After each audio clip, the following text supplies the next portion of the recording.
Good morning, હાર્દિક Vasoya Orient farm.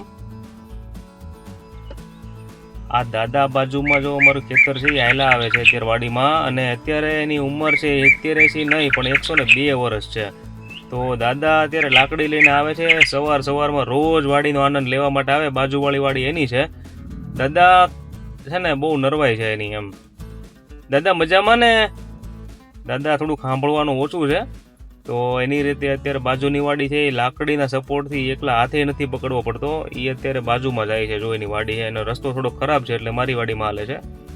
એટલે એની નરવાઈ જૂનું ખાધેલું છે ને, અને જૂનું એકદમ જે કહેવાય ને કે પ્યોર વસ્તુ જાણે અત્યારે ખાધેલી છે, એટલે એકદમ એની નરવાઈ તમે જુઓ. હાથ પગે એમનેમ છે, ચશ્માની જરૂર નથી એને.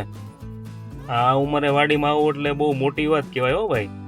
અને ખાસ તો કહેવાય ને કે અત્યારે ગામડાની અંદર બધી ફેસિલિટી મળે છે. અત્યારે ગામડામાં રહેવાનો આનંદ જ અલગ છે. જો અહીંયા રહીને બધું કરી શકતા હોય તો ભલે તો નાનું શરૂઆત કરીએ ને આપણે, એમાં બીજું ક્યાં મોટી વાત છે એમ. અને અહીંયા રહેવાની મજા જ કંઈક અલગ છે એમ. કુદરતી આનંદ આપણે લેવો હોય ને તો બહુ અહીંયા થઈ શકે ને. ગામડામાં એ બધું શક્ય જ છે, અશક્ય કાંઈ છે જ નહીં એમ. જો અત્યારે એ વાડીમાં આટો મારીને પાછા આવતા રહ્યા. લગભગ 10 મિનિટ જ ખોટી થાય ખાલી વાડીમાં, પણ એને કહેવાય ને કે એકવાર અહીંયા તો આવવું જ પડે એમ. વાડીની અંદર એને આનંદ લેવો હોય ને એટલે એકવાર એ આટો મારે જ એમ. અને કોઈ જાતનો એનો હાથે પકડવો પડતો નથી અમારે. રોજ આવે વાડી આવીને વૈયા જાય. મજામાં ને?